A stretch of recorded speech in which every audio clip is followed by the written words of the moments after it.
Bueno, ¿qué tal? Esta es una nueva entrega de Pensándonos a nosotros mismos. Bueno, hoy vamos a hacer un programa especial con César Litvin, ahora por radio, lo escuché, porque yo, las críticas, es un conocido hombre de la cultura como César Bustamante.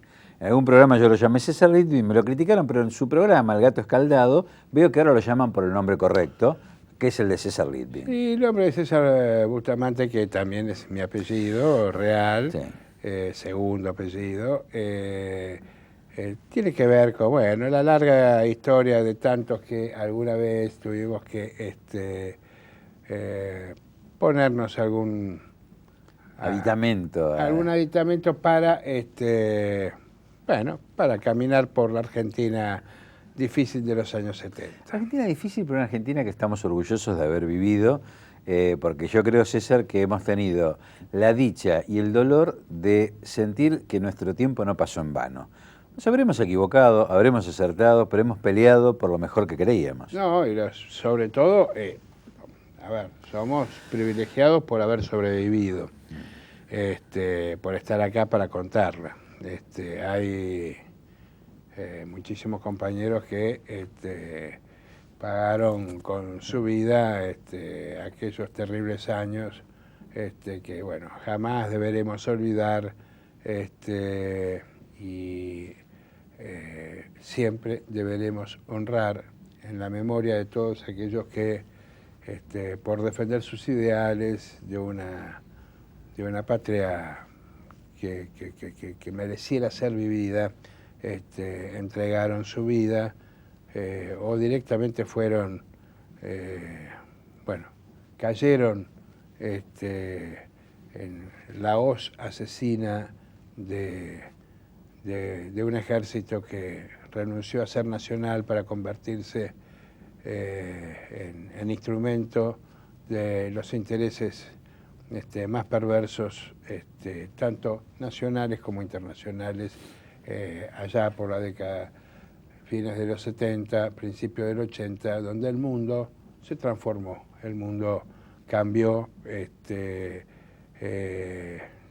pegó como un giro hacia el conservadurismo, hacia el avance de los movimientos neoliberales, tanto en lo económico, bueno, fue la época del ascenso de Reagan, del ascenso en materia religiosa y no casualmente de Juan Pablo II, que obviamente adhería al pensamiento reaganiano en términos de concepción mundial, Y Margaret Thatcher. Margaret Thatcher, y en el contexto de la caída y el fracaso final del modelo soviético que La perestroika que se produce que se con el viene cambio, la a través de la reestructuración. perestroika y la glasnost, lo que, bueno, provocó fue la caída de un sistema que funcionó durante muchos años con sus pros, con sus contras y con un análisis que no corresponde en estos momentos hacer,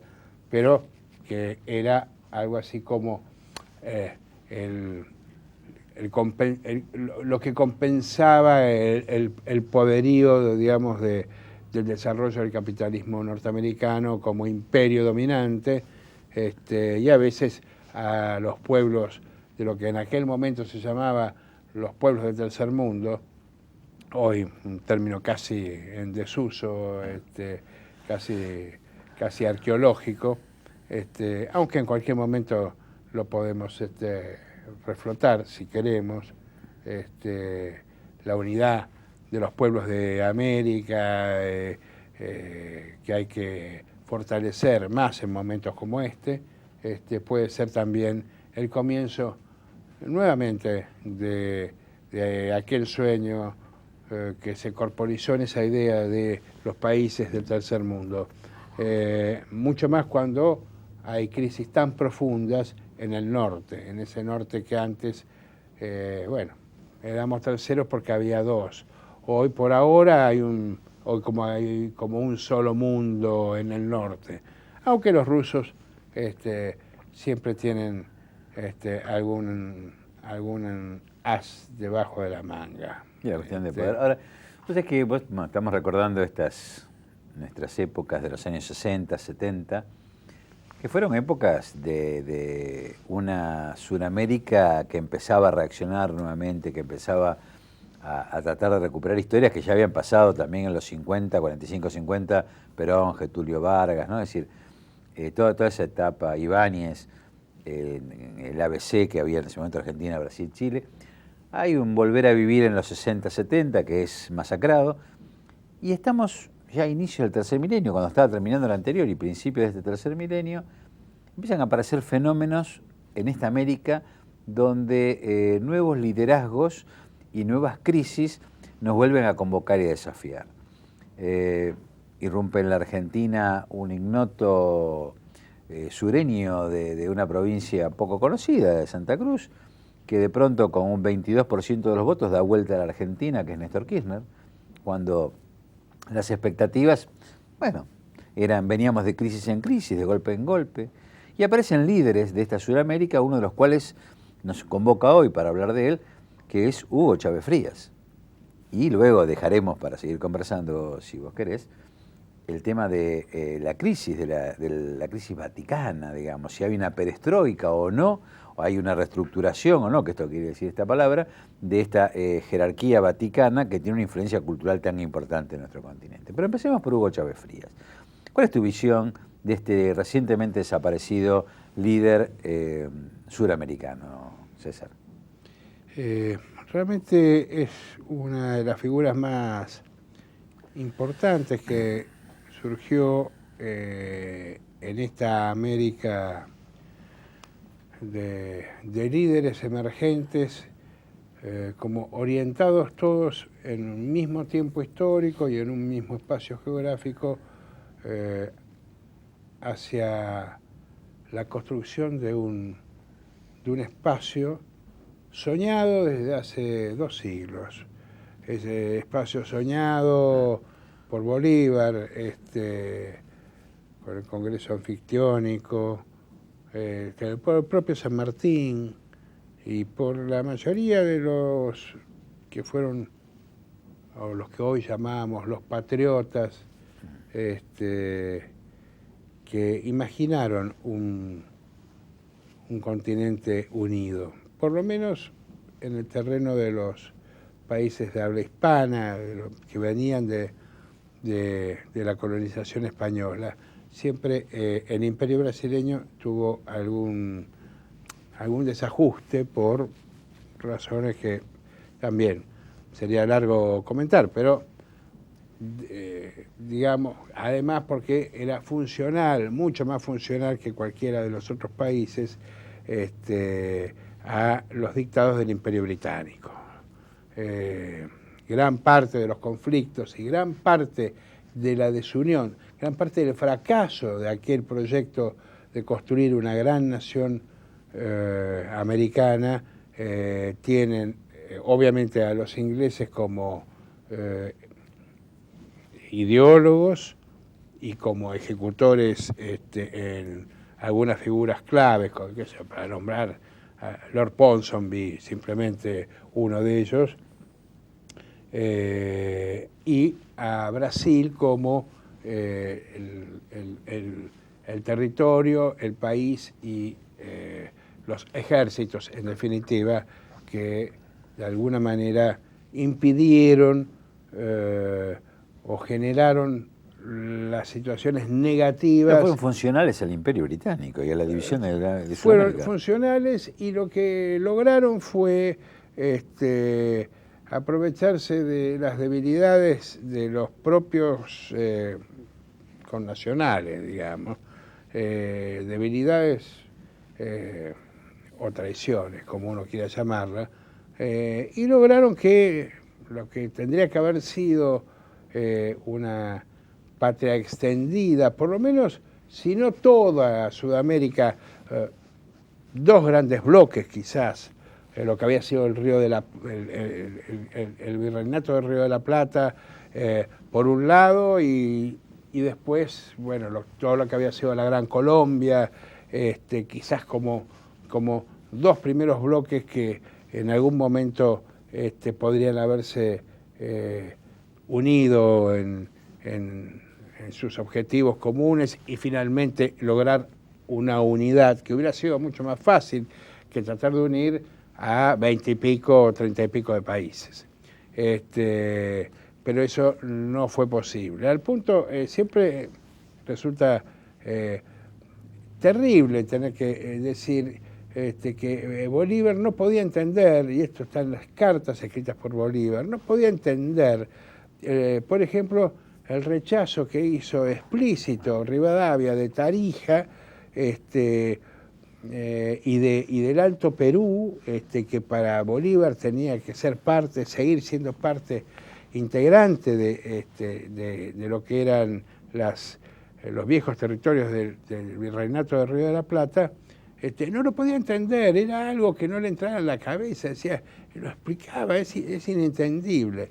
Era entendible. Rivadavia fue un hombre que jugó a favor de los intereses ingleses, y los intereses ingleses, mediatizados por el intento de cooptación y de llegada hasta nuestras costas de los brasileños, bueno, lo impidieron. Yo te escucho y me acuerdo de aquella frase que en el contexto no fue feliz, pero es muy oportuna para el caso, cuando Pugliese dijo, les hablé con el corazón y me contestaron con el bolsillo. Bolívar expresaba lo que era el corazón del alma latinoamericana, el alma sudamericana. Rivadavia, el bolsillo de los intereses portuarios, los negocios de los mercaderes, que siempre se opusieron a que los pueblos tuvieran derechos y a que se construyera una realidad. Pero en esta etapa, cuando la cosa parece cada vez más complicada, con una Venezuela con un enorme grado de analfabetismo, con una Venezuela muy asimétrica, donde sectores muy concentrados de la riqueza tenían absolutamente todo en demasía y otros sectores absolutamente nada, irrumpe este ignoto militar que tiene un parecido con aquel Perón, por lo menos en mi óptica, de los años 40. Tiene muchos parecidos. Bueno, en principio su condición de militar, punto uno. En segundo lugar, cierta idea de la necesidad de unir y de hacer participar dentro del proyecto de construcción nacional, el proyecto nacional a desarrollar en el territorio, de hacer participar en ese proyecto a las Fuerzas Armadas. Digamos, son muchos años de diferencia. Sin embargo, parece que este nuevo intento, con un nuevo protagonista militar y con un ejército del que poco se sabe, porque realmente si hay algo que uno no sabe es qué pasa en Venezuela. Han pasado 15 años de todo este proceso, un poco más, ¿y qué sabemos nosotros a través de nuestros medios de comunicación? A través de los medios de comunicación nacionales no sabemos nada, absolutamente nada. Solamente alguna vez que otra fueron a buscar la basura, siempre nada más. Algún barrio marginal para demostrar que a pesar del petróleo, a pesar de las grandes posibilidades que esto brindaba y todo lo demás, Venezuela seguía siendo un país pobre, con grandes sectores marginales y desclasados. Sí, realmente, quiero decir que básicamente eso era falso, simplemente eran acciones, pequeñas acciones, pero básicamente lo que se hizo fue un vacío informativo que jamás nos enteramos de qué realmente estaba pasando en Venezuela. Por eso salió Telesur, un canal que intenta contar la historia de otro lado, aunque no es visto masivamente, y bueno, qué sé yo. Hacemos una breve pausa y seguimos hablando de este apasionante tema, de esta Venezuela de inicio del tercer milenio. Sí, señor.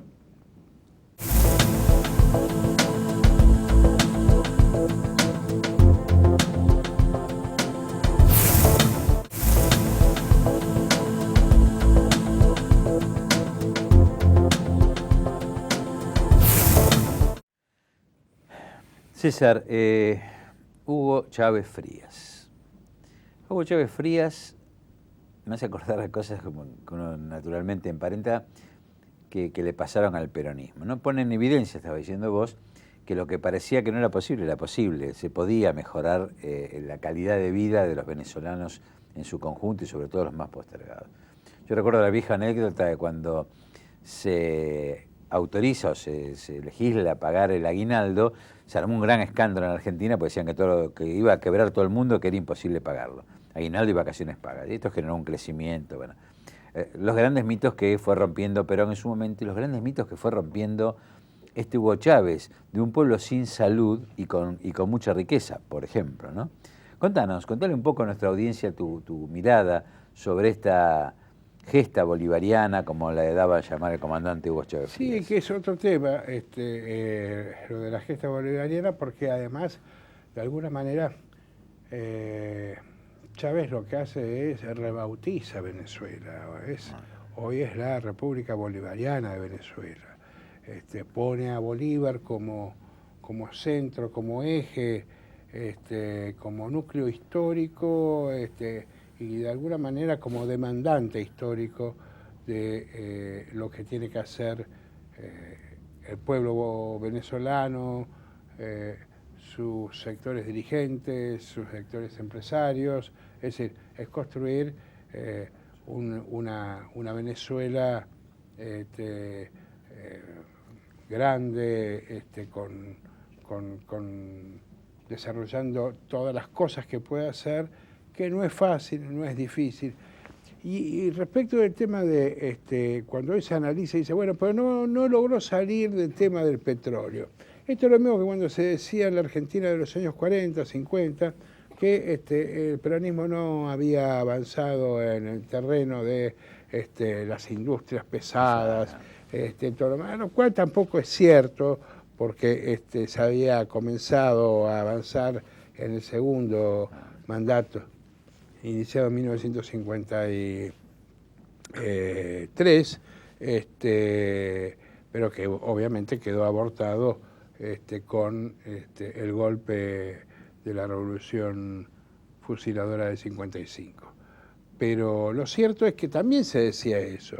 Pero lo primero que hizo Perón en los años 40 fue atender las necesidades inmediatas, básicas, del pueblo que tenía falta de todo, falta de buena alimentación, falta de trabajo, falta de salud, falta de educación. Es decir, lo que construyó fue las bases. Y lo primero que le dio al pueblo, que es lo que creo que hace Chávez también, es devolverle la dignidad. La dignidad de ser. Y las bases necesarias para poder después tener la mejor y la más grande industria pesada de lo que sea. Si no, de nada vale, porque si construimos una gran industria pesada y seguimos teniendo un pueblo hambreado, inculto, sin acceso a la educación, sin posibilidad de desarrollo y de futuro, no tenemos nada. Lo único que tenemos será una gran fábrica que le servirá a algunos pocos y seguramente a los intereses de otros países que no serán el nuestro. Pues es que yo, un tema que te quería preguntar, me llamó la atención, con motivo de la muerte de Chávez, el intento de apropiación en distintos extremos ideológicos de la figura de Chávez. Así como bien decís vos, resignificó a Venezuela, yo noté que hubo en la comunicación, por lo que se conoce en términos eurocéntricos, como la izquierda, digamos, un intento de limitarlo a Chávez a una visión marxista socialista. Pero también por sectores de la derecha. En un caso para ensalzarlo, como diciendo que es la revolución socialista de toda América, y por otro lado para denigrarlo. Ven, este es socialista, marxista. Y en realidad creo que Chávez es bastante más que esto, porque mi impresión es que, por ejemplo, cuando se le planta a Bush y dice qué olor a azufre, o cuando plantea el tema de la hermandad o el tema de la espiritualidad, le suma a la concepción algo mucho más que estas categorías europeas que pueden tener parte de aplicación, pero que no necesariamente, por lo menos en mi modo de ver, son exactamente traspoladas a esta Venezuela de Hugo Chávez Frías. Es que esta Venezuela de Hugo Chávez Frías, que digamos elevó los índices de alfabetismo, los índices de mejoras en el terreno de la salud, en todos aquellos aspectos sociales en los que estaba sumergido el pueblo venezolano, pero que obviamente de eso no se habla, de eso, o eso se trata de ocultar, pero eso es real, eso es absolutamente cierto, nada más que con las características que cada pueblo tiene.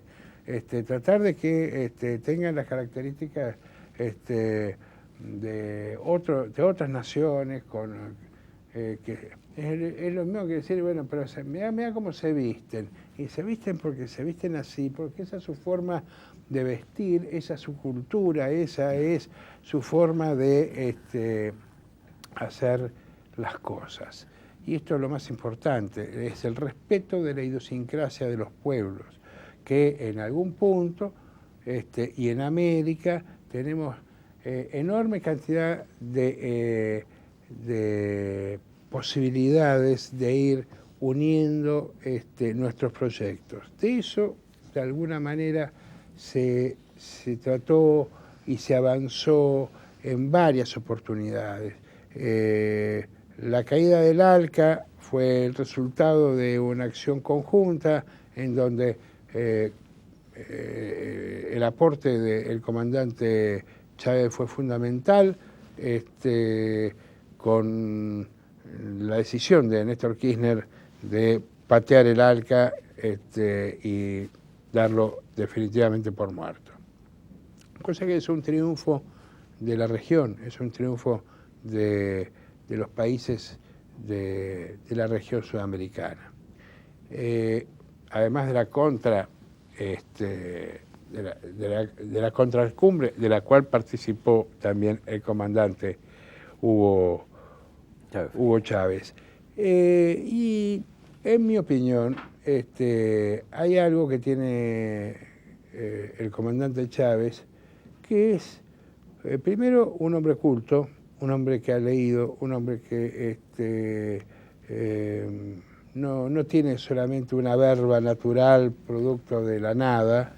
En infinidad de oportunidades habló de temas, de autores y de pensadores que quedó claro que había leído y quedó claro también que había entendido. Y en eso tiene muchos parecidos con Perón. Y si a alguien leyó y si de alguien aprendió, fue del propio Perón. Y no lo digo yo, que podría ser un peronista interesado en asociar la figura de Chávez con Perón, sino que lo dijo el propio Chávez en infinidad de oportunidades.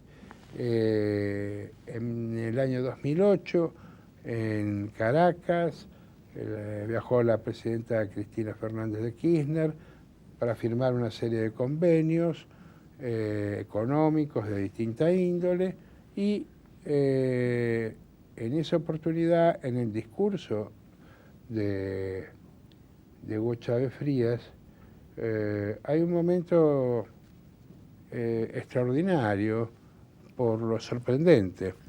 Empieza a decir más o menos así: Juan Domingo Perón. Voy a citar. Y empieza. Y recuerda un discurso de Perón de 1973, que al mismo tiempo hablaba y recordaba un discurso de 1949 que él había dado, creo que me parece que fue el que dio en la Escuela de Guerra, un famoso discurso donde Perón habla del ABC, habla de la necesidad de, básicamente, de avanzar hacia la unidad económica latinoamericana, sobre la base de defender entre todos los países de la región nuestros recursos. Porque lo que planteaba Perón era: el mundo desarrollado va a necesitar en el futuro alimentos, recursos, materias primas, y las van a venir a buscar acá. Y para que no nos la afanen, para decirlo gruesamente, no lo dijo así Perón, necesitamos unirnos. De ahí surgió el proyecto del ABC, de ahí surgió la idea de un proyecto que englobara a todos los países de la región. De ahí nació también otro proyecto que algún día, si tenés y no te aburrís de invitarme, podemos hablar, que ese proyecto Atlas, que fue un proyecto extraordinario. Hay gente que puede hablar mucho mejor que yo del proyecto Atlas, como Urriza, Manuel Urriza. Manuel Urriza, que del tema sabe quizás como nadie. Así que te libero. Lo podemos inventar juntos. Te libero. No. Va a ser mucho más jugoso lo que puede hablar Manuel Urriza sobre el tema de Atlas, que fue la idea de una confederación sindical latinoamericana, Asociación de Trabajadores de Latinoamérica, que venía desde México hasta Tierra del Fuego, y que llegó a avanzar y se llegó a concretar, y obviamente fue boicoteada por los boicoteadores de siempre, internos y externos. Y los externos fueron básicamente los Estados Unidos, que estaban interesados en ese momento en desarrollar a sus dos centrales. Por aquel momento era la CIOT y ORIT y CIOT, que eran las dos centrales manejadas básicamente por la CIA, que buscaban instalarse en el mundo en la época de la Guerra Fría. Pero este proyecto latinoamericano, que logró una reunión extraordinaria en México con la presencia de representantes prácticamente de todos los países, de todas las centrales de trabajadores de todos los países, fue uno de los grandes proyectos y uno quizás de los menos hablados y menos recordados.